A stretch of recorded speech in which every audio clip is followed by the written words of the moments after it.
오늘은 우리가 이 신명기를 통해서 하나님께서 말씀하시려고 하는 그분의 심정을 좀 알려고 합니다. 하나님께서 신명기를 주신 이유가 도대체 뭘까라고 하는 부분들을 생각하려고 하는 것입니다. 신명기의 내용은 우리가 살펴보고 읽어보면 알 수 있는데 그렇게 말씀하신 하나님의 심정이 어디가 있을까, 뭘까, 무엇 때문에 이런 신명기의 말씀을 하실까라고 하는 것을 우리가 생각하려고 하는 것입니다. 우리가 전 시간들 속에서 여러 번 강조했듯이 신명기는 이 내기를 자세하게 풀어서 설명한 책이다 이렇게 표현하기도 합니다. 그래서 율법을 주신 하나님의 율법을 가지고 그 1세대들이 실패를 했기 때문에 이 세대는 좀 실패하지 아니하고 그 말씀을 잘 지켜서 행해서 하나님과 맺은 언약을 파괴하지 않고 잘 살아가기를 기대하는 그런 말씀으로 지금 모세가 이 새로운 세대를 준비시켜가는 그런 말씀이다. 이것을 신명기라고 일컫는 것은 우리가 신명기라는 말이 어디서 나왔냐면 오늘 1절 보면 이는이라고 해가지고 선포한 말씀이니라. 이 선포한 말씀이라는 말이 이 명령 하나님께서 명하신 말을 모세가 선포했다. 이렇게 되어 있습니다. 그래서 이는 말씀이니라 이 말을 가지고 신명기라는 말을 이렇게 우리말로 만들어냈어요. 신명기란 말을 다른 말로 표현하면 우리가 정말 간절하게 애타게 누군가에게 부탁을 하게 될 때에 신신당부한다 이렇게 말하죠. 신신당부한다. 그 말과 같은 말이 신명기입니다. 그래서 지금 이스라엘 백성들 그 2세대에게 신신당부합니다. 모세가 마지막 유언장처럼 내놓으면서 신신당부하는 말씀과 같은 것이 신명기다. 신명기가 뭐냐? 그대로 신신당부하는 말씀이다. 이렇게 알면 돼요. 하나님께서 지금 모세를 통해서 이스라엘 백성들에게 신신당부한다. 너희들만은 망하지 말고 그 약속의 땅에 들어가서 대대로 살기를 원한다. 이런 하나님의 심정을 가지고 지금 모세가 이스라엘 백성들을 향해서 이야기합니다. 그래서 오늘 읽은 이 말씀들을 보면 5절에 보면 모세가 요단 저편 모압 땅에서 이 율법 설명하기를 시작하였더라 했습니다. 그러니까 지금 모세가 무엇을 가지고 이스라엘 백성들 앞에 선포를 했느냐라고 했을 때에 율법 설명하기를 시작하였더라. 그리고 일러스되 이다음부터 설명이라는 이야기죠. 율법은 이렇게 했고 이렇게 하면 이렇게 했다라고 하는 설명이 되어지는 모습들.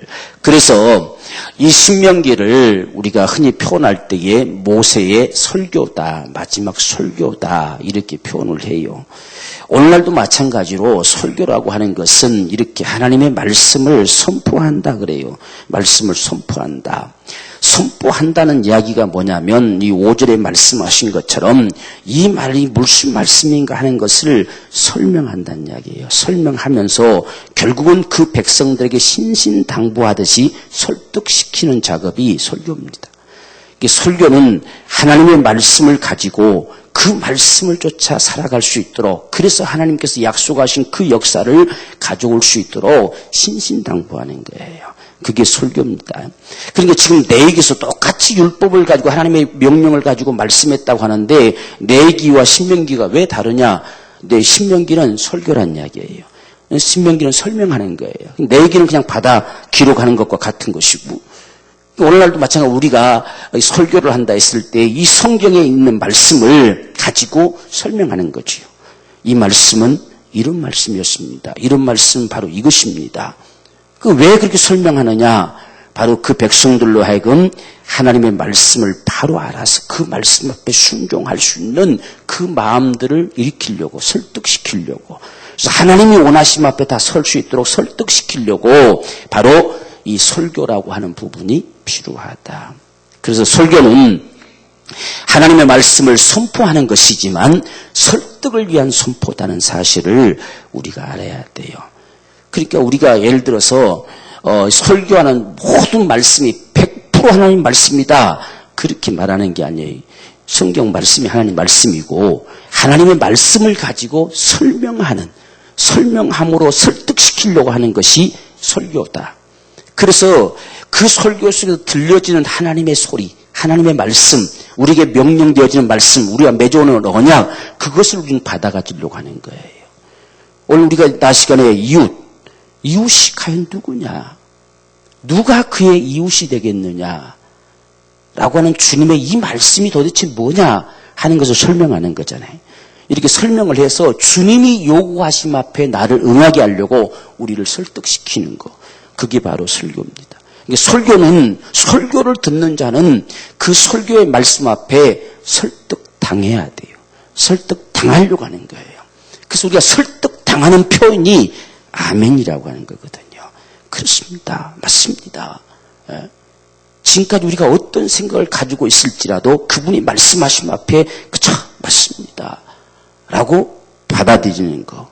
이것을 우리가 설교를 받는다, 듣는다, 이렇게 표현을 합니다. 그래서 이스라엘 백성들은 지금 한 세대가 다 죽었잖아요. 지금 다 죽었어요. 10하루길이면 갈 길을 40년 만에 지금 도착한 거예요. 10하루길이면 갈 길을. 그래서 그 길은 10하루길이었는데 11일이면 갈 만한 거리였는데 그 길을 얼마만큼 걸려서 가느냐? 40년 걸렸단 말이에요. 그러니까 오늘 지금 모세가 왜 이렇게 될 수밖에 없었을까 하는 이유를 설명하려고 하는 거예요. 10하루만이면 갈 만한 거리를 어째서 하나님께서 무엇 때문에 40년의 세월을 지내면서 부모들이 다 죽어 세상 떠나가지고 이제 우리가 다시 주인공이 돼서 그 땅을 들어갈 수밖에 없는 이런 상황을 만드셨느냐. 그것을 지금 모세가 설명하려고 하는 거예요. 그래서 이 다음 세대들은 결코 너희만큼은 그 전처를 받지 말고 그 땅에 들어가서 영영히 살기를 원한다. 하나님 주신 복을 누리기를 원한다. 그래서 그렇게 말씀하시기 위해서 이 신명기 속에는 역사적인 사실이 있고 그 다음에 그 역사를 토대로 해서 너희가 이렇게 행하면 반드시 이렇게 될 것이고 이렇게 행하면 이렇게 될 것이다 라고 하는 예언적인 메시지가 들어있어요.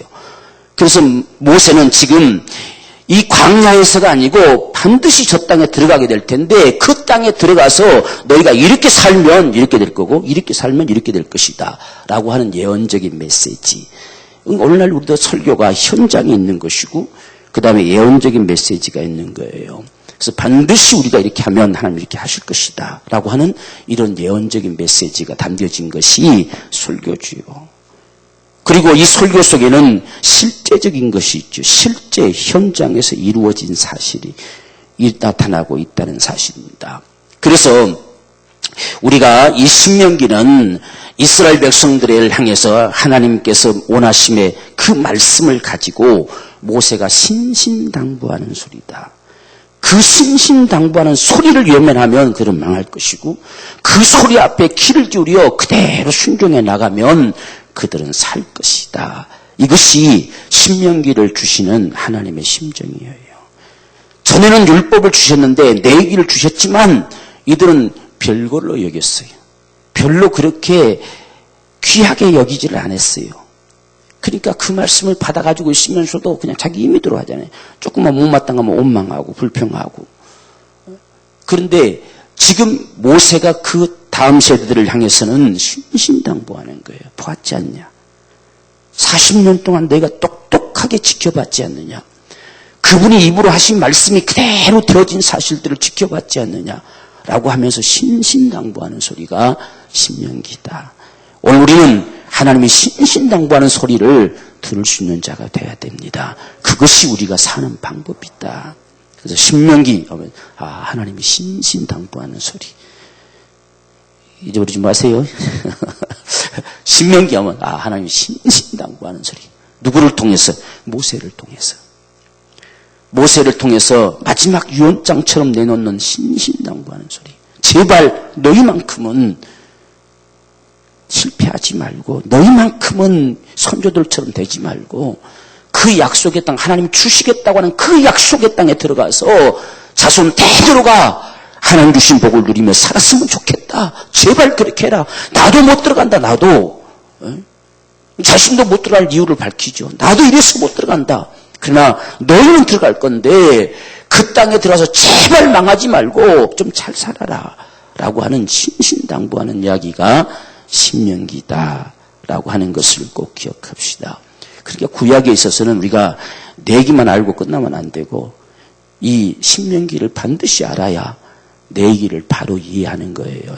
이걸 설명해 주는 거잖아요. 내기 율법을 주신 것을 조목조목 설명을 해 주는 거기 때문에 아, 그런 말씀이었구나 라고 하는 사실을 깨달을 수 있게 되는 것이 신명기의 말씀이다. 그래서 우리가 가장 먼저 신명기 속에서 하나님께서 우리에게 말씀하시려고 하는 그분의 심정은 제발 너희만큼은 그 땅에 들어가서 오래오래 살았으면 좋겠다. 내가 아브라함부터 약속을 맺어서 너희를 지금까지 끌고 왔는데 제발 너희들만큼은 그 약속의 땅에 들어가서 대대로가 복을 누리며 살았으면 좋겠다라고 신신당부하고 싶으신 하나님의 심정이다. 어떻게 보면 참 눈물겨운 사건이죠.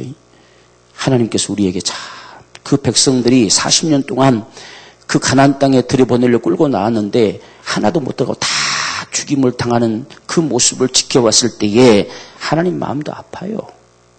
무감각한 게 아니라 아프지요. 그 한 세대를 다 끌고 들어가서 그들이 그 땅에서 40년을 살았다고 해보세요. 그럼 하나님도 얼마나 좋았겠습니까? 근데 한 세대가 다 광야에서 죽어서 그 모래밭에다 묻혀지고 무덤도 제대로 하나 못 만들고 그런 정도로 다 버려진 바 되듯이 묻혀졌을 때에 하나님 마음도 아프지요. 그래서 그 후세들에게는 신신당부한다. 제발 너희만큼은 그러지 말아라. 그래서 신명기에 항상 포커스가 어디냐면 하나님이 주시라고 한 그 약속의 땅에 들어갔을 때에 제발 망하지 말란 소리예요. 그게 바로 신명기에서 주된 메시지가 던져지고 있습니다. 이제 이런 하나님 신신당부하는 속에서 하나님께서 구체적으로 어떻게 당부해 가시느냐 하는 것을 말씀하시는데 우리가 그분의 소리를 잘 들을 수 있는 사실은 가장 먼저 1장 1절부터 시작해서 4장 43절까지 이것이 첫 번째 설교다 그래요. 첫 번째 설교다. 그런데 이 첫 번째 설교 속에서는 뒤를 돌아보라 하는 거예요. 항상 우리는 거울이 있어야 돼요. 바라볼 수 있는 거울, 모델이 있어야 된다는 이야기지요. 진짜 그렇게 됐느냐 하는 모델이 있어야 돼요. 그래서 지금 우리가 첫 번째 메시지 속에서는 좀 어려운 말로는 과거를 회상한다 이렇게 표현하는 거고 쉬운 말로는 뒤 좀 돌아봐라. 지내온 발자취를 한번 돌아봐라. 왜 그들이 광야에서 죽었는지, 왜 하나님께서 끄집어 나와서 그 약속의 땅에 넣고 싶었는데 넣지 못했는지, 무엇 때문에 그렇게 됐는지 이 사실들 너희가 하나하나 돌아보면서 아 그렇구나 제발 깨달아라는 이야기죠. 열 하루길이면 갈 길을 어째서 못 가고 40년 동안 광야에 살면서 한 세대가 다 광야에서 죽어갔느냐. 약 150만 명 이상이 40년 만에 죽어가져 갔느냐. 어째서 그랬을까라고 한번 돌아봐라. 적어도 우리도 그냥 나만 바라보는 것이 아니라 돌아볼 줄 알아야 돼요. 그 돌아볼 수 있는 현장과 같은 것이 성경입니다. 성경에 반드시 그렇게 됐다는 이야기예요. 그것을 우리는 목격할 수가 있어야 돼요. 돌아볼 줄 아는 거. 또 우리의 삶을 두고도 돌아볼 줄 아는 거. 그 속에서 우리는 아 하나님이 이럴 때는 이렇게 하셨구나. 저럴 때는 저렇게 하셨구나. 라고 해서 하나님을 알게 되는 거지요. 그래서 지금 이 과거를 돌아봄 속에서 가장 지금 이 모세가 핵심으로 내놓는 문제가 뭐냐면 이 40년을 지내올 동안에 다 죽었어요. 오직 살아남은 사람은 여호수아와 갈렙뿐이에요. 그래서 여호수아는 후계자로 세워졌으니 다 드러났고 문제는 갈렙이 살아있다는 이야기예요. 어째서 살았느냐. 다 죽었는데 이 갈렙이 지금 85세나 돼가는데 어째서 살았느냐. 그는 여호와를 온전히 쫓았다. 이것이 표본입니다. 다 죽었는데 어째서 갈렙이 살 수 있었을까. 그가 살 수 있었던 것은 여호와를 온전히 쫓았다. 그걸 드러내주고 있습니다. 그게 과거에서 드러낼 만한 가장 표상이에요. 죽은 건 눈으로 자기들이 다 봤잖아요. 다 죽었는데 어째서 여호수아 갈렙만은 살았냐? 저들이 왜 살았을까? 왜 저들만 하나님 살리셨을까? 이것을 보게 하는 거예요. 죽은 자는 왜 죽었고 저들만은 왜 다 죽는 상황 속에서 저들만은 살았느냐? 그리고 한 사람은 그 백성들을 이끄는 모세의 후계자가 되어졌고, 한 사람은 그 백성들 속에서 그를 따르는 자가 됐고, 도대체 어찌해서? 이유는 한 가지뿐이지요. 온전히 여호와를 쫓았다. 그래서 과거를 돌아보면서 이들이 깨닫는 건 사는 길은 온전히 여호와를 쫓는 거다. 어떤 상황, 어떤 불가능한 상황이 놓여져도 그분의 말씀이 옳고 그분이 원하심이 옳고 온전히 그분을 향할 수 있는 이 믿음을 가진 자만이 산다는 이야기예요. 그것을 1장부터 4장 사이 속에서 보여줍니다. 그래서 하나님이 전부 이 점령하는 모습들을 특별히 말씀해 주지요. 이 가데스 바네아에서부터 일어난 이 사건 속에서 우리가 1장에서 보면 바로 이 가데스 바네아에서 생긴 일이 이 19절부터 쭉 이루어지기 시작하는데, 여기에서 정말 이스라엘 백성들이 다 죽임을 당할 수밖에 없었던 이유, 불신앙이었다. 오만이었다. 지금 이 출애굽 사건 속에 불신앙은 오만과 불평이에요. 이게 불신앙. 저들이 나를 버렸다. 믿지 못한다. 라고 하는 불신앙. 이것 때문에 이들이 지금 망하게 되는 이러한 역사를 가져올 수밖에 없었음을 분명히 보여줍니다. 그래서 34절 보면 여호와께서 너희의 말소리를 들으시고 노하사 맹세하여 가라사대 이 악한 세대 사람들 중에는 내가 그들의 열조에게 주기로 맹세한 좋은 땅을 볼 자가 하나도 없으리라. 오직 여분네의 아들 갈렙은 온전히 여호와를 순종하였은즉 그는 그것을 볼 것이요 그가 밟은 땅을 내가 그와 그의 자손에게 주리라 하시고, 여호와께서 너희의 용고로 내게도 진노하사 가라사대 너도 그리로 들어가지 못하리라. 너희의 종자 눈의 아들 여호수아는 그리로 들어갈 것이니 너는 그를 담대케 하라. 그가 이스라엘에게 그 땅을 기업으로 얻게 하리라. 이 두 사람만이 왜 들어갈 수 있었느냐는 사실을 밝히는 거예요. 다 죽었는데 나도 못 들어간다. 내가 너희 때문에 정말 화가 나가지고 이렇게 하는 바람에 나도 못 들어가게 돼버렸다. 그렇지만 들어갈 자는 딱 둘이다. 여호수아와 갈렙. 이들이 어찌해서 들어가느냐 했을 때에 여호와를 온전히 순종했다. 이것만이 약속의 땅을 차지할 축복이고 그 땅에 들어가서 하나님 주신 복을 누릴 수 있는 유일한 축복이다. 이 사실을 철저하게 씹어줍니다. 우리도 과거를 뒤를 돌아봐야 돼요. 돌아보면서 깨달아야 돼요. 아, 그렇구나. 과연 그렇구나. 오늘날 우리는 이 성경의 역사가 지금 과거잖아요. 과거. 이 역사 자체는 과거잖아요.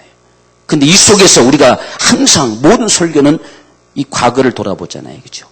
이 말씀을 돌아보면서 아, 그랬구나. 하나님이 그렇게 하시는구나. 이걸 깨달아서 오늘 우리가 주님의 소리를 듣는 거예요. 그것이 오늘 우리가 말씀을 대하는 것이고 하나님을 만나는 거예요. 그래서 지금 이렇게 말씀하심 속에 사는 길은 여호와를 온전히 순종하는 것. 이것만이 산다라는 사실을 밝혀줍니다. 자, 이 사실을 밝혀주고 난 다음에 그 다음에 나타나지는 하나님의 심정은 위를 보라는 겁니다. 위로부터 들려오는 하나님의 소리를 들으라 라고 하는 거예요. 그것이 4장 44절부터 시작해서 26장까지 가는 겁니다. 이제 여기서는 자세하게 율법을 설명하는 내용들이 담겨져 있지요. 하나님께서 도대체 말씀하셨던 거, 언약으로 맺어 오셨던 거, 그게 도대체 뭐냐 하는 사실들을 하나하나 지금 설명해 가면서 그것에 어긋났을 때에, 그것을 외면했을 때에 그들이 어떻게 망가지느냐 하는 모습들을 제시해 줍니다. 그러니까 우리가 과거를 돌아봤을 때에 오늘 우리에게 들려져 오는 하나님의 소리에 귀를 기울여야 된다는 이야기예요. 그래서 하늘로부터 들려오는 소리를 들으라. 그래서 위를 쳐다보라. 위를 쳐다볼 수 있어야 돼요. 오늘날도 우리가 사람의 말로 받지 아니하고 하나님의 말씀으로 받으면 잘하는도다 그랬잖아요. 하나님의 말씀으로 받을 줄 알아야 됩니다.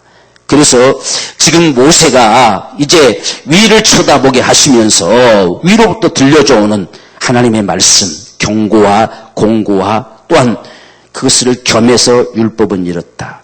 그래서 율법을 다시 재설명해 주면서 이렇게 할 때는 반드시 망한다. 그렇기 때문에 너희는 반드시 이렇게 해라. 그래서 경고와 권면과 같이 겸해서 계속 그들에게 재설명을 해주고 있는 이런 모습들로 나타나는데 제일 먼저 시작되는 게 바로 이 십계명으로부터 설명이 시작이 됩니다.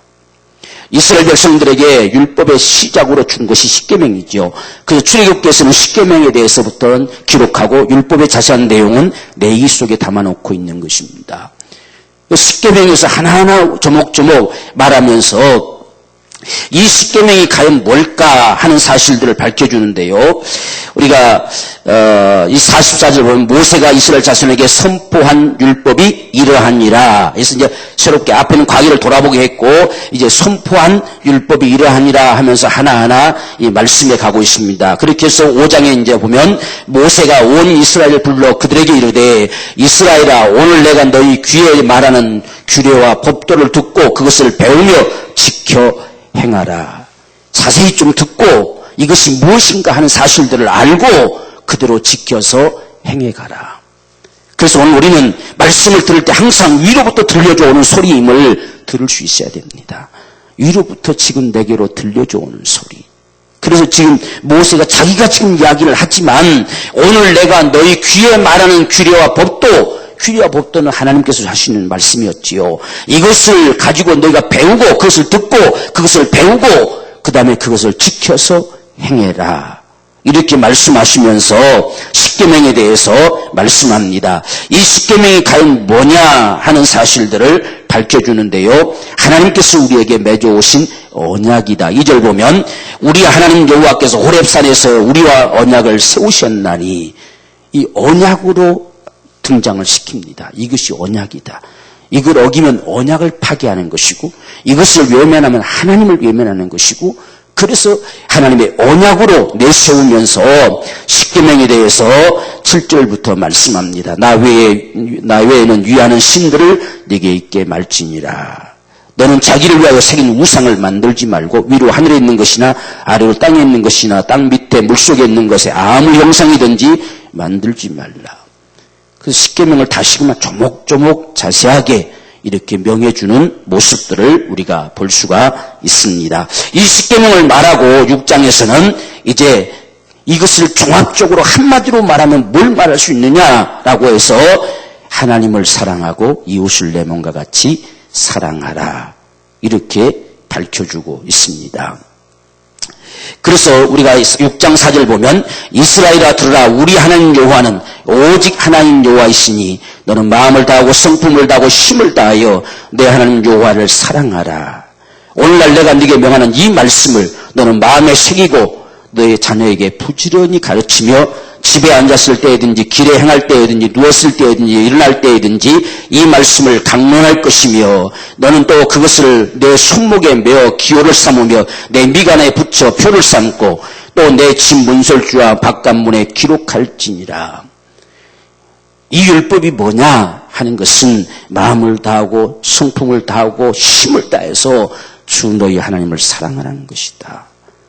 이것을 반드시 너희 자녀들에게 부지런히 가르쳐서 자손 태도가 망하지 않게 해라 라고 하는 당부를 지금 하고 있는 모습을 우리가 볼 수가 있습니다. 그래서 만약에 그것을 어기게 되면 너희가 그 땅을 차지할 수 없을 것이다 라고 밝혀준 거지요. 그래서 10절부터 보면 내 하나님 여호와께서 내 열조 아브라함과 이삭과 야곱을 향하여 내게 주리라 맹세하신 땅으로 너를 들어가게 하시고 네가 건축하지 아니한 크고 아름다운 성읍을 얻게 하시며 내가 채우지 아니한 아름다운 물건이 가득한 집을 얻게 하시며 내가 파지 아니한 우물을 얻게 하시며 내가 심지도 아니한 포도원과 감람나무를 얻게 하사 너로 배불리 먹게 하실 때에 너는 조심하여 너를 애굽 땅 종되었던 집에서 인도하여 내신 여호와를 잊지 말고 있습니다. 반드시 그 땅에 들어가게 하실 텐데 그 땅에 들어가고 난 다음에 잊지 말아라. 하나님의 은혜를 잊어버리면 타락돼 버려요. 오늘 우리 속에도 하나님의 은혜가 사라져버리면 타락돼 버립니다. 우리가 계시록 속에서도 처음 사랑을 상실해버리니 타락돼 버립니다. 항상 우리 안에 하나님의 은혜를 잊지 말아야 돼요. 늘 그 은혜를 기억하고 감사함 속에서 살아갈 수 있어야 된다는 사실을 이렇게 율법의 조목조목 한 가지씩을 말씀하시면서 반드시 이렇게 해라. 그리고 또 하나님께서 16절 보면 너희가 마사에서 시험한 것 같이 너희 하나님 여호와를 시험하지 말고 너희 하나님 여호와께서 너희에게 명하신 명령과 증거하신 것과 규례를 삼가 지키며 여호와 보시기에 정직하고 선량한 일을 행하라. 그리하면 네가 복을 얻고 여호와께서 내 열조에게 맹세하사 내 대적을 몰수히 내 앞에서 쫓아내리라 하신 아름다운 땅에 들어가서 얻으리니 여호와의 말씀과 같으리라. 하나님 시험하지 말라 했어요. 진짜 하나님이 하시는가 보자. 이런 말들은 불신의 말이에요. 우리는 그저 하나님을 믿는 겁니다.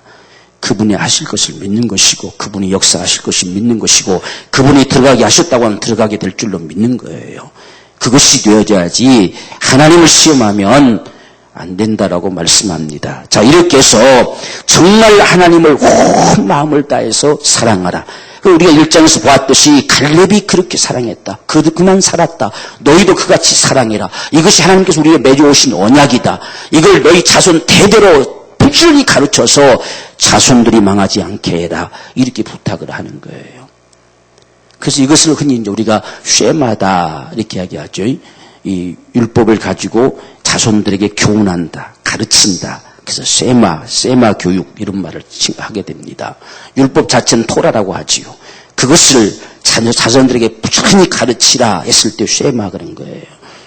오늘 우리도 정말 자녀들에게 가르쳐가야 돼요. 부지런히 가르쳐서 동일한 믿음을 가질 수 있는 그런 역사를 가질 수 있도록 해가는 부분들이 필요하다. 그 다음에 7장에서는 혼합시키지 마라. 어떤 것도 혼합하지 말라. 하나님의 언약도 혼합시키지 말고 결혼도 혼합결혼하지 말고 너희가 섬김도 어떤 것으로도 너희 속에 살며시 끼어드는 우상들을 허용하지 말아라. 혼합시키지 말아라. 너희는 반드시 거룩한 백성이다 라고 하는 걸 요구해요. 하나님의 율법이 무엇이었는가 하는 사실을 보여주고 있는 겁니다. 하나님의 율법을 주신 것은 거룩한 백성이 되게 하려 하십니다. 우리가 내기에서 봤잖아요. 그렇게 하려고 율법을 주신 것이지 너희를 힘들게 하고 고생시키려고 주신 것이 아니라 이 지구상에 정말 너희를 하나님의 특별한 족속으로 하나님의 거룩한 제사장으로 그렇게 왕같은 자들로 삼으시려고 하나님이 하신 것이다. 이 같은 사실들을 지금 상기시키면서 그렇기 때문에 너희는 결코 혼합된 자가 되지 말아라. 어떤 것도 혼합시키지 말아라. 이렇게 부탁을 하게 됩니다. 그래서 우리가 8장에서는 그분이 우리에게 주시는 축복을 잊지 말아라. 그래서 잊어버림에 대한 경고가 나오는 것이죠. 11절 보면 내가 오늘날 네게 명하는 여호와의 명령과 법도와 규례를 지키지 아니하고 내 하나님 여호와를 잊어버리게 되지 않도록 삼갈지어다. 이렇게 잊어버리지 않게 하려고 하나님께서는 우리에게 은혜와 연단으로 역사하셔요. 하나님의 양팔은 은혜의 팔만 있는 것이 아니라 은혜와 연단의 팔입니다. 그래서 우리에게 주어진 연단도 하나님의 은혜예요. 지금 이스라엘 백성들을 40년 동안 광야에서 이렇게 하신 이유가 뭐냐? 때론 줄이게도 하시고 때론 그들을 참 고통받는 먹기도 하시고 하셨는데 하나님께서 그렇게 연단하신 이유는 3절 보면 너를 낮추시며 너로 줄이게 하시며 너로 알지 못하며 내 열조도 알지 못하는 만나를 내게 먹이신 것은 근데 때론 줄이기도 했지만 때론 먹이셨다는 이야기예요.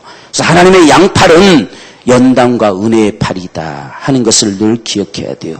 연단의 팔 앞에서는 훈련되어지는 것이고 은혜의 팔 앞에서는 더욱더 그분을 깊이 알아가는 것이고 이런 모습들이 오늘 우리에게 주어지기를 원합니다. 얼마든지 주실 수 있는 분이에요.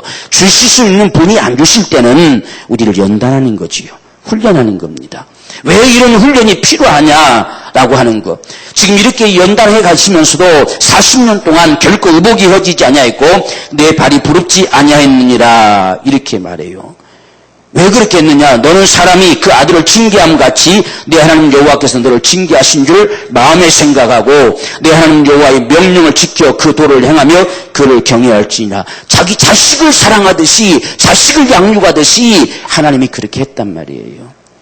오늘 또 우리가 보세요. 자녀들을 미워서 때리나요? 사랑하기 때문에 때리죠. 사랑하기 때문에 징계하죠. 왜? 잘 되기를 원해서. 망하지 않게 하고 싶은 마음에서. 똑같이 하나님도 그 심정으로 그 백성들을 다스렸다 하는 것입니다.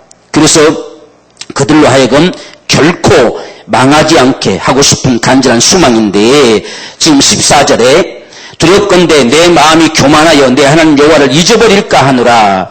여호와는 너를 애굽 땅 종되었던 집에서 이끌어내시고 너를 인도하여 그 광대하고 위험한 광야 곧 불뱀과 정갈이 있고 물이 없는 건조한 땅을 지나게 하셨으며 또 너를 위하여 물을 굳은 반석에서 내셨으며 내 열조도 알지 못하던 만나를 광야에서 내게 먹이셨나니 이는 다 너를 낮추시며 너를 시험하사 마침내 네게 복을 주려 하심이었느니라. 이게 하나님의 역사의 모습이었단 말이에요. 이게 하나님께서 지금 40년의 이 세월 동안에는 우리는 40년 동안 이 가데스 바나에서 정탐꾼들이 실패했기 때문에 벌받았다라고 생각하는 분야예요. 하나님의 역사 속에는 자기 백성들을 향한 하나님의 역사는 연단의 시간이지요. 그러나 그것을 어기고 예면했던 자들은 죽임을 당하는 시대였지요. 그러나 그 후세대들, 지금 이 준비된 세대들은 철저하게 연단의 시간들입니다. 그래서 돌아보니까 그 순간순간은 고통스럽고 힘들었고 정말 불평할 수밖에 없었고 원망할 수밖에 없었지만 40년을 지나올 동안에 옷이 헤어진 적이 없었고 발이 부르트진 적이 없었고 배고파서 굶주려 죽은 자가 없었고 하나님께서 그 연단 속에서도 이런 은혜를 베풀어 주셨구나. 이 사실을 발견하게 하심으로 말미암아 그들이 망하지 않게 하고 싶은 하나님의 그런 간절한 심정이었다. 이런 사실들을 증거해 주시면서 하나하나 하나님께서 명하신 말씀들을 하고 있지요. 그래서 거기서 그런 속에서 9장에서 이제 이 십계명을 파괴시킴으로 말미암아 금송아지 사건이 일어나지고 다시 하나님께서 그 금송아지가 돌판이 깨어짐으로 그 광란의 세상이 멈춰지고 하나님이 다시금 말씀을 새겨서 주게 되는 사건을 봅니다. 오늘 우리가 이 사건 속에서도 깊이 기억해야 될 사실이 그거지요. 하나님이 명하신 돌판은 깨뜨려져야 그 다음에 우리 마음에 새겨지는 말씀이 된다 하는 이 원리를 가지고 있는 거예요. 그래서 말씀이 오시면 반드시 예수께서 육신되어 오셔서 깨뜨려 주셨던 것처럼 우상을 섬기고 멸망으로 가는 광란의 세대가 무엇으로 멈출 것이냐 하는 것은 말씀의 두 돌판이 깨뜨려진 것처럼 예수의 육신되어 오신 그 육체가 깨뜨려짐으로만이 가능하다 하는 사실을 보여주는 것과 같아요. 그 다음에 주어질 말씀은 다시 하나님이 돌판에다가 임의로 새겨서 주는 것이 아니라 돌판을 내가 깎아가야 돼요. 오늘 우리가 주의 말씀, 기록되어진 이 말씀은 예수의 육체가 깨뜨려짐으로 우리에게 주어지는 말씀이 되어졌는데 내 안에 생명되는 말씀이 되어졌는데 그 말씀을 다시 받아가질 수 있는 것은 내가 돌을 깎아 만들어야 된다는 이야기예요. 내가 내 생명이 말씀이 새겨질 수 있는 두 돌판이 되어져 줘야 돼요. 그래야 주님이 말씀을 새겨주세요. 그래서 두 번째 말씀을 줄 때는 네가 돌판을 깎아오니라 하는 거예요. 한번 생각해 보세요. 그 돌판을 깎으려고 했을 때 무슨 연장이 뭐 있습니까? 뭐가 얼마나 있습니까? 얼마나 힘들었겠어요. 돌을 다듬어서 가야 되는데. 그래서 그걸 다듬어 가지고 두 돌판을 들고 가는 거지요. 그 돌판을 들고 가니까 하나님이 그 돌판에다 새겨주시는 거예요. 이게 오늘 우리에게 주어지는 말씀이에요. 그래서 우리의 신비, 마음의 돌비, 이 신비에 새겨진다 이렇게 말하잖아요. 우리의 마음이 하나님의 말씀을 새겨줄 수 있는 돌비가 돼야 된단 말이에요. 그렇지 못하면 말씀이 새겨주지 않아요. 그래야 우리가 우상에서 벗어나서 하나님을 섬길 수 있는 그러한 인생의 삶이 되는 모습들을 이같이 11장까지 쭉 이렇게 말하면서 11장에서는 특별히 예발산과 그리심산 사이에다 이 백성들을 두고 한 산은 순종함으로 축복의 상이 되고 한 사람은 불순종함으로 저주의 상이 돼서 너희가 이곳에서 선택해야 된다. 어느 것이 너희의 삶이 되기를 원하느냐. 그래서 축복의 삶이 되어지기를 이렇게 지금 말씀하는 모습들을 우리가 보게 되지요. 그리고 12장부터는 이제 의식에 대한 모든 법들, 특별히 외적인 우상이 뭐고 내적인 우상이 뭐냐, 너희 속으로부터 나타나지는 미혹의 역사들은 무엇이고 외부로부터 다가와지는 우상들의 역사들은 무엇이냐, 이런 것들을 결코 너희는 허용하지 말아라 라고 하는 것입니다. 그리고 또 율법에서 말했던 것처럼 음식의 규례에 대해서 14장에 말하고, 그 다음에 가난한 자들을 어떻게 도와주고 어떻게 해방시켜 갈 것이냐 하는 문제도 15장에서 다루고, 16장에서는 3대 절기를 다시금 언급해 주지요. 유월절과 초실절과 칠칠절에 대한 이야기들을 하고 있는 모습을 보게 됩니다.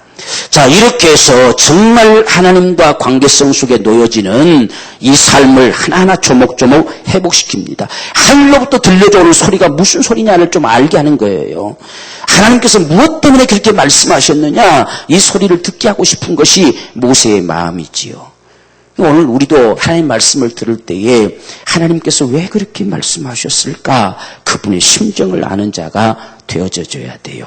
그 다음에 우리가 이제 18장부터 시작해서는 이제 관계성, 사람들과의 이 관계성 속에서 각 신분의 왕의 규례가 17장에, 세상과 선지자들의 규례가 18장에서, 19장에서는 이제 부지 중에 죄를 범하는 자들의 이 도피성 문제가 나타나지고, 20장에서는 전쟁할 때도 전쟁의 규례가 있다는 이야기예요. 무자비하게 무조건 쓸어버린 것이 아니라 전쟁에도 전쟁의 규례가 있다.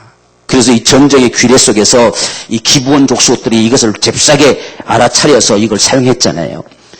가까이 있는 적들, 그 부족들, 그 가나안 땅에 사는 자들은 몰수히 다 죽여라, 다 몰아내라, 한 사람 남기지 말아라, 이렇게 해서 우리는 먼 데서 왔다. 먼 데 사람은 화친을 요구할 때는 받아들여서 살려라, 이렇게 했어요. 이게 전쟁 규례입니다.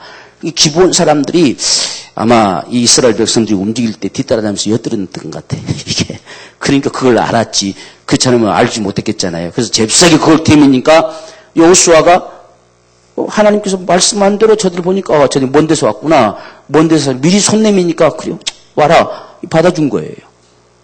그렇게 이 말씀이 있었기에 여호수아가 하나님의 물을 이유가 없었죠. 이미 규례를 줬는데 뭘 또 묻겠어요. 그래서 여호수아가 묻지 않았다는 이야기예요. 묻지 않은 자체가 잘못이 아니라 이미 규례가 주어졌기 때문에 물을 이유가 없었던 거예요. 그래서 받아들였던 거지요. 그런데 그것이 들통이 났잖아요. 나서도 어쩔 수 없어요. 여호와의 이름으로 그들에게 맹세했기 때문에. 그 기본 족속들은 그 하나님의 은혜 속였음에도 불구하고 그 말씀대로서 살고자 했더니 대대로 그 하나님을 배신하지 않습니다. 배은망덕한 자가 되지 않아요. 평생 종으로 살아도. 근데 종이었는데 그냥 몸종이 된 것이 아니라 성전에 장잡해는 자, 물을 일러 오는 자, 나무들을 모아가는 자, 성전에 수종드는 자가 됐어요. 그것이 너무나 그들 속에는 감사해서 평생 포로에서 다시 돌아온 자들은, 다른 족속들은 안 돌아와도 이 기브온 족속들은 돌아왔어요. 적어도 배은망덕하지 말아야 돼요. 하나님 앞에서. 너무 쉽게 배은망덕해버리면 망가질 수밖에 없는 것이요. 자, 이런 모습들을 지금 하나하나 설명해 주고 있습니다. 그 다음에 21장부터 26장까지는 우리가 이 세상을 살아가면서 생활법, 삶 속에서 어떻게 갈 것이냐. 그래서 미결된 사건들, 포로된 사건들, 장자권, 폐역한 자들, 또 이 나무에 달린 자, 우리가 특별히 21장에서 나무에 달린 자는 저주를 받은 자 칭하리라 하는 말씀이 마침내 그리스도에게로 연결돼서 그리스도 나무에 달리심으로 저주를 받은 바 되사 우리를 율법의 저주에서 속량했다라고 말씀하시는 역사가 이루어지게 되는 거지요. 그러니까 나무에 달린 자는 저주받단 말을 왜 괜히 하시는가? 결국은 이 사건으로 이같이 저주 가운데 놓일 수밖에 없는 인생들이 살아날 길은 누군가가 나무에 달린 자가 저주받는 자라 했으니 그 나무에 달린 자가 나타나졌을 때에 우리가 산다는 사실을 예시해 주는 그런 말씀과도 같습니다. 자, 그래서 이러한 규례들을 쭉 이야기하지요. 서로서로의 관계성 속에서 공정상거래법까지 25장에서는 이런 이야기들을 쭉 하면서 또 총회에 들어올 수 있는 자 없는 자 이런 것까지 전부 하나하나 도대체 어떻게 살아가야 잘 살아가고 어떻게 살아가야 하나님의 백성들로 살아가는 것인가. 그리고 26장에서는 11조의 규례에 대해서 이렇게 말씀해 주면서 두 번째 설교를 마치게 된다 하는 거예요. 두 번째 하나님의 심정의 소리는 위로부터 들려져 오는 소리를 들으라는 이야기예요. 정말 위로부터 들려져 온 소리. 이건 내 소리가 아니라 위로부터 들려져 온 하나님의 소리다. 하나님은 이것을 말씀하셨던 것이다. 너희가 적어도 거룩한 백성으로 살기를 원해서 또 그 땅에 들어가서 다시는 망하지 않게 하시려고 하나님께서 너희를 때론 은혜의 팔로 연단의 팔로 계속 너희를 이끌어 가시면서 이렇게 하셨던 것은 이로부터 오는 소리는 우리를 살리는 소리였다는 이야기예요. 오늘 우리는 그 소리를 들어야 돼요. 이로부터 들려주는 소리를 무시해버리면 망할 수밖에 없어요. 그래서 위로부터 들려주는 소리를 들으라. 위를 쳐다보라. 하나님께서 뭐라고 말씀해 오시는가 그 소리를 들으라 라고 하는 것이 하나님의 심정이었습니다. 마지막으로 주어지는 하나님의 심정은 이제 앞을 내다보라 하는 거예요. 이제 그 소리를 듣고 그 다음에 앞을 내다봐라. 그래서 우리가 27장에서는 마침내 가나안 입성을 앞두고 그 앞에 서는 모습을 우리가 보게 되지요. 27장 보면 모세가 이스라엘 장로들로 더불어 백성에게 명하여 가로되 내가 오늘날 너희에게 명하는 이 명령을 너희는 다 지킬지니라. 너희가 요단을 건너 내 하나님 여호와께서 내게 주시는 땅에 들어가는 날에 큰 돌들을 세우고 석회를 발라 이미 건넌 후에 이 율법의 모든 말씀을 그 위에 기록하라. 그리하면 내 하나님 여호와께서 내게 주시는 땅 곧 젖과 꿀이 흐르는 땅에 내가 들어가기를 내 열조의 하나님 여호와께서 내게 말씀하신 대로 하리니 너희가 요단을 건너거든 내가 오늘날 너희에게 명하는 이 돌들을 에발산 위에 세우고 그 위에 석회를 바를 것이며 또 거기서 내 하나님 여호와를 위하여 단을 곧 돌단을 쌓되 거기에 철기를 대지 말지니라. 자, 이제는 가나안 땅을 딱 앞에 두고 그 앞에 전부 세웠습니다. 저 땅에 반드시 들어가게 할 텐데 그 땅에 들어가거들랑 반드시 돌비를 세워서 아주 석회를 발라서 요동치 않게 하고 그것이 너희가 지켜야 될 규례임을 분명하게 새겨둬라. 그래야만이 너희가 산다. 라고 이렇게 밝혀주는 말씀입니다. 적어도 우리가 앞을 내다볼 수 있는 사람들, 앞의 것을 얻고자 하는 것, 하나님 약속의 것을 얻고자 하는 자들은 적어도 서서 그 땅을 얻을 준비를 해야 돼요. 그 준비. 지금 하나님께서 그냥 들어가서 좋다고 펄쩍펄쩍 뛰어놀고 그게 아니라 들어가거들랑 축복의 산이라고 일컫던 예벨산에다가 돌비를 세우고 석회를 바르서 반드시 누구도 감히 그걸 망가뜨리지 못하고 튼튼하게 세워가지고 그걸 표징을 삼아라. 그리고 그것을 반드시 지켜서 행해라. 그래야만이 너희가 그 땅에 들어가서 살 것이다. 그리고 그곳에서 단을 쌓아 하나님을 섬기는 자가 되어져라. 자, 이렇게 준비시켜서 약속의 땅을 바라보게 합니다. 그 땅을 들어가게 하는 것입니다. 그래서 9절에 보면 모세가 내 지상들로 더불어 온 이스라엘에 구하여 가로되 이스라엘아 잠잠히 들으라. 오늘날 네가 내 하나님 여호와의 백성이 되었으니 그런즉 네 하나님 여호와의 말씀을 복종하여 내가 오늘날 네게 명하는 그 명령과 규례를 행할지니라. 하나님의 백성이 되었으니 너희는 하나님의 백성이 아니냐, 저 땅을 차지할 백성이 아니냐. 그러므로 오늘날 네게 명하는 모든 그 명령과 규례를 행할지니라 라고 이렇게 말씀합니다. 자, 이렇게 그게 마음을 준비시켜 가시고서 그리고서 28장에 순종과 불순종의 이제 판가름의 길을 말씀해 주고지요. 너희 앞에 두 갈래 길이 있다. 항상 우리 앞에는요, 두 갈래 길이 있다는 사실을 기억해야 돼요. 그래서 살기를 원한다고 한다면 네가 생명을 택해라. 그래야 살 것이다. 그래서 우리 앞에는 생명과 사망, 복과 저주의 길이 놓여져 있다.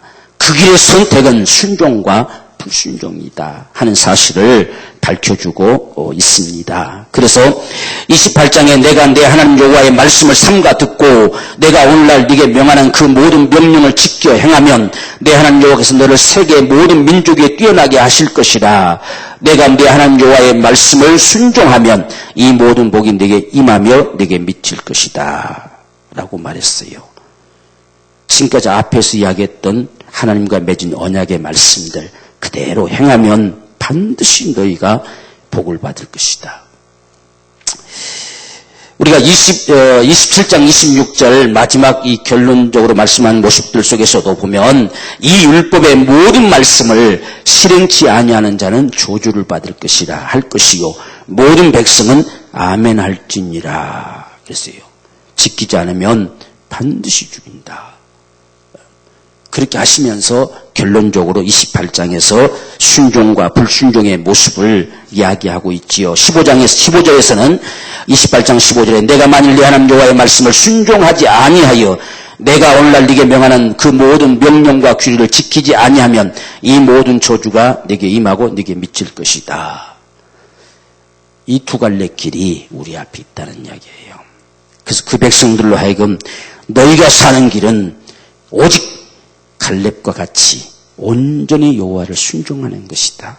그것만이 사는 길이고 그것만이 복을 얻는 길이다. 그렇지 않으면 살 수 있는 다른 방법이 세상에 없다. 그래서 내가 지금 너에게 다시금 지금 위로부터 말씀하시는 소리를 들었지 않느냐. 그 말씀 앞에 사는 길은 순종밖에 없다. 불순종하면 저주를 받는다. 이렇게 해서 판가름을 해주게 되는 모습이 봅니다. 우리가 29장 14절도 보면요. 13절부터 보면 여호와께서 이왕에 내게 말씀하신 대로 또 내 열조 아브라함과 이삭과 야곱에게 맹세하신 대로 오늘날 너를 세워 자기 백성을 삼으시고 자기는 친히 내 하나님이 되시려고 한다. 우리 하나님 되시려고 하는 거예요. 우리를 그 백성 되게 하시려고. 내가 이 언약과 맹세를 너희에게만 세우는 것이 아니라 오늘날 우리 하나님 여호와 앞에서 우리와 함께 여기 선 자와 오늘날 우리와 함께 여기 있지 아니한 자에게도 까니니 이건 이스라엘 백성들 그들만 위한 것이 아니고 오늘 우리에게까지도 동일한 하나님의 법칙이다 하는 사실을 말씀해주고 있습니다. 우리가 애굽 땅에서 어떻게 거하였었는지 너희가 여러 나라를 어떻게 통과해 왔었는지 너희가 알며 너희가 또 그들 중에 있는 가증한 것과 목석과 은금의 우상을 보았느니라. 너희 중에 남자나 여자나 가족이나 집하나 오늘날 그 마음이 우리 하나님 여호와를 떠나서 그 모든 민족의 신들에게 가서 섬길까 염려하며 독주와 쑥의 뿌리가 너희 중에 생겨서 이 저주의 말을 듣고도 심중에 스스로 이루하여 이르기를 내가 내 마음을 강팍케 하여 젖은 것과 마른 것을 멸할지라도 평안하리라 할까 염려합니다. 마음이 교만해져서 설마 하며 살아갈까 내 마음이 참 염려스럽다. 이렇게 말씀하시는 주님의 말씀입니다. 그래서 우리가 30장에 이제 보면 2절에서 너와 내 자손이 내 하나님 여호와께로 돌아와 내가 오늘날 네게 명한 것을 온전히 따라서 마음을 다하고 성품을 다하여 여호와의 말씀을 순종하면 내 하나님 여호와께서 마음을 돌이키시고 너를 긍휼히 여기사 내 포로를 돌리시되 내 하나님 여호와께서 너를 흩으신 그 모든 백성 중에서 너를 모으시니 너희의 쫓아간 자들이 하늘가에 있을지라도 내 하나님 여호와께서 거기서 너를 모으실 것이요 거기서부터 너를 이끄실 것이라. 내 하나님 여호와께서 너를 내 열조에게 얻은 땅으로 돌아오게 하사 너로 다시 그것을 얻게 하실 것이요. 그러니까 설령 너희가 어겨서 다 포로 잡혀갔을 때라도 돌이켜라. 돌이키면 내가 다시금 너희를 돌아오게 한다. 이 약속 때문에 이스라엘 백성들이 다 포로 잡혀갔다가도 하나님 돌아오게 하신 거예요. 그렇게까지 사랑하시는 사랑이 하나님 사랑이에요. 그러니까 말라기서 이야기했지만 1000년 동안 이렇게 변함없이 사랑했는데도 불구하고 마지막까지도 이들이 배신하니까 그 마음이 보통 아픔이 아니죠. 그래서 입을 다물어 버린 지가 400년사가 흘러가 버렸다. 얼마나 마음이 아프고 얼마나 참 할 말을 잃어버렸으면 입을 다물어 버렸겠어요. 그게 신구약 400년사예요. 그냥 말하고 싶지도 않고 그냥 혼자서 묵묵하게 해가면서 아무리 방법을 찾고 또 찾아도 아들을 죽는데 내놓는 길밖에 없어요. 이 세상에서 누구를 새롭게 끌어다가 자기 백성 삼을 자도 없고 그래서 아들을 죽는데 내놓을 수밖에 없는 그 하나님의 역사, 그 아픔의 시간들이 신구약 400년사다 하는 것을 우리가 봐야 할 것입니다. 자, 이렇게 말씀하시면서 그를 나가면 어쨌든지 간에 정말 하나님 앞에서 하나님을 바로 섬길 수 있는 그러한 자들이 되어지기를 간절히 소망하는 그 마음을 가지고 계속해서 이렇게 말씀하지요. 또 우리가 9절 10절에서도 보면 내가 내 하나님 여호와의 말씀을 순종하여 이 율법에 기록된 그 명령과 규를 지키고 내 마음을 다하여 성품을 다하여 여호와 하나님 내 하나님께로 돌아오면 내 하나님 여호와께서 내 손으로 한 모든 일과 내 몸의 소생과 내 육축의 새끼와 내 토지 소산이 많게 하시고 그로 돌아오면 또 복 주겠다는 이야기예요. 우리가 하나님은 정말 사랑이심을 믿읍시다. 이 사랑을 도용하는 자는 되지 말아야 돼요. 정말 사랑을 또 이용해 먹는 자 되지 말아야 되고 하나님의 이 사랑 앞에 겸손히 우리가 다가갈 수 있는 오늘 저와 여러분들의 삶이 되어지기를 원합니다. 그래서 이제 31장 1장에서 또 이제 오늘 우리에게 말씀하시면서 이제 너희 앞에는 두 갈래 길이 있기 때문에 살기를 원한다면 생명을 택하라라고 말씀하는 모습들을 우리가 보게 됩니다. 그리고 마지막 모세가 하나님께서 하신 말씀들을 들어서 하나님을 찬양하는 모습이 나타나지요. 31장 30절 보면 모세가 이스라엘 총회에게 이 노래의 말씀을 끝까지 읽어 들리니라. 하늘이여 귀를 기울이라. 내가 말하리라. 땅은 내 입의 말을 들을지니라. 나의 교훈은 내리는 비요 나의 말은 맺히는 이슬이요 연한 풀 위에 가는 비요 채소 위에 담비로다. 지금까지 했던 말들을 참 노래처럼 끝까지 불러드리면서 내 입의 말이 어떤 것인가를 그들 속에 새겨주고 싶은 노래로 그들에게 가르쳐주고 싶은 그래서 이 노래를 계속 불러가면서 그들이 하나님을 떠나지 않는 자가 되어지기를 간절히 소망하는 그 마음을 들려주고 있는 것이 모세의 마음입니다. 마지막으로 33장에서는 이스라엘 백성들을 축복하는 거지요. 하나님 사람 모세가 죽기 전에 이스라엘 자손을 위하여 축복함이 이러하니라 라고 해서 그들을 축복하면서 정말 하나님의 복받은 자들로 서가기를 원하며 각 지파별로 전부 축복해주는 이런 모습들을 보게 되지요. 그리고 34장에서는 드디어 모세가 그 가나안 땅을 내려다보면서 느보산에서 생을 마치게 되는 이러한 모습으로 이 신명기가 끝이 납니다. 오늘 저와 여러분들 하나님의 약속의 땅을 얻기를 원한다면 우리는 순종하는 자가 됩시다. 순종. 하나님 앞에 겸손히 순종. 갈렙처럼 온전히 여호와를 순종하였다. 그만 살았던 것처럼 살아서 그 땅을 차지하는 것처럼 오늘 우리의 생애도 순종의 생애가 되기를 원하는 것이 하나님의 간절한 심정이다. 그래서 오늘 우리가 이 신명기를 통해 말씀하신 하나님의 심정을 우리가 보면 가장 첫 번째는 신신당부하는 소리. 하나님께서 우리에게 신신당부해 오는 소리를 그것까지 예면하면 안 된다. 결코 예면하지 말라. 신신당부하는 소리 앞에 겸손히 우리가 귀를 기울이고 그 말씀을 듣는 자가 될 때에 우리는 산다. 두 번째는 반드시 뒤를 돌아보라. 뒤를 돌아볼 때에 하나님께서 왜 그렇게 하셨는지 그분의 심정을 알고 깨닫는 자가 될 것이다. 그래서 살 수 있는 길을 다 죽어져 왔지만 사는 길은 순종에 있었다. 갈렙을 내세워 온전히 순종하는 자. 여호수아 갈렙만 살아남은 것처럼 그 백성들에게 살 길이 순종임을 밝혀주는 것이 하나님의 두 번째의 심정이다. 세 번째는 위로부터 들려주는 소리. 결코 외면하지 말아라. 위로부터 하나님께로부터 들려주는 소리. 그 소리가 우리를 살게 하고 그 소리가 약속의 땅에 들어가서 영영이 거하게 하는 하나님의 축복을 가져다 줄 것이다. 오늘 우리의 신앙도 위로부터 들려지는 소리를 쉽게 예면하지 말자. 그래서 설마 하다가는 반드시 망할 수밖에 없다. 반드시 우리에게 하시는 말씀 앞에 겸손히 우리가 따를 수 있는 위로부터 들려주는 소리임을 믿읍시다. 사람의 소리가 아니라 위로부터 들려주는 소리. 그 소리를 들었다고 한다면 이제 앞을 내다보면서 나아가자. 그 약속의 땅을 향해서 나아가자. 오늘 우리가 하나님의 백성으로 칭함을 받았다고 한다면 영원한 천국을 향해서 나가는 자가 되자. 그 땅을 얻어내는 자라야 하나님의 사람이에요. 그 영원한 천국을 얻어내는 자라야 진정한 신앙의 승리자가 되는 거예요. 그래서 우리 앞에 그 앞을 향해 나아갈 수 있는, 약속의 땅을 향해서 나아갈 수 있는 우리 앞에 두 갈래 길이 있다. 사는 길은 오직 그의 말씀을 순종하고 그분 앞에 부종하는 것뿐이다. 그것만이 사는 길이고 불순종하면 망하는 길이다. 이 같은 사실을 분명하게 밝혀주고 모세는 세상을 떠나게 되는, 바로 이것이 신명기를 주신 하나님의 심정입니다.